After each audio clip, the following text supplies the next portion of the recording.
Le saviez-vous? À propos d'Hippocrate. Alors, pourquoi on parle de lui? Eh bien parce qu'en fait, c'est le père de la médecine. Donc en fait, c'était un médecin, fils et petit-fils de médecin. Il était grec et en fait, il a travaillé en Égypte, mais il est revenu travailler en Grèce par la suite. Et on peut donner pour ces dates environ 460-377 avant Jésus-Christ. Donc en fait, Hippocrate, il avait vraiment une conception scientifique et rationnelle de la maladie. Donc il décrivait vraiment des symptômes du patient, il réalisait un interrogatoire poussé aussi du patient et il faisait aussi adopter un régime adapté au patient. Donc en fait, ça rompait avec la médecine de l'époque qui était intensément liée à la religion. Donc voilà, c'était pas du tout comme aujourd'hui. Mais du coup, Hippocrate, il avait vraiment ce désir de se concentrer sur le malade en fait, via l'observation de symptômes associés à des maladies en fait.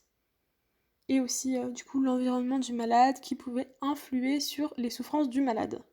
Et du coup tout ça, ça a fondé l'observation clinique d'aujourd'hui. Et du coup Hippocrate, il a aussi créé une école de médecine, mais c'était vraiment révolutionnaire pour l'époque parce que voilà, une école de médecine, c'est incroyable.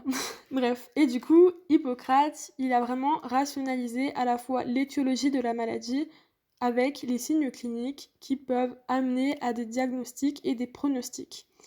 Mais Hippocrate, c'est pas tout que ça en fait. Il a aussi établi les premières règles hygiéno-diététiques et il a fixé les premières notions d'éthique professionnelle. Et du coup, c'est vraiment un point extrêmement important dans les professions médicales. Alors, Hippocrate, c'est un peu compliqué. Je vais vous mettre un tableau, normalement, si j'y pense. Bon, bah, si j'y pense pas, m'en voulez pas. Mais en fait, c'est la doctrine humorale ou la théorie des quatre humeurs. Alors, c'est un peu compliqué, je sais pas vraiment trop comment expliquer, je sais pas si vous allez bien comprendre. Mais en fait, Hippocrate considère qu'il y a la présence de quatre humeurs à l'intérieur du corps. Donc, les humeurs qu'il décrit sont le sang, le flegme, la bile jaune et la bile noire. Et en fait, il y a une corrélation de chacune de ces humeurs à un organe, donc le cœur, le cerveau, la vésicule biliaire et la rate, mais aussi à une qualité et une saison en particulier. Donc les qualités, comme on peut voir sur le tableau, c'est chaud, froid, humide et sec, et les quatre saisons.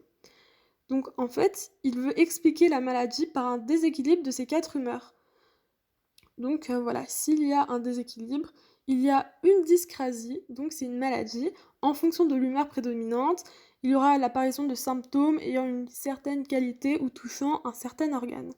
Donc voilà. Et sinon, pour finir avec Hippocrate, alors, il a fait la théorie des contraires. Donc en fait, pour lui, les contraires guérissent les contraires.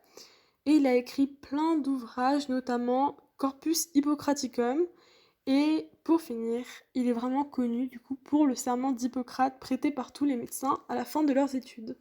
Donc voilà, c'était tout pour Hippocrate aujourd'hui. Du coup, pas normalement à demain pour parler de Théophraste. Salut!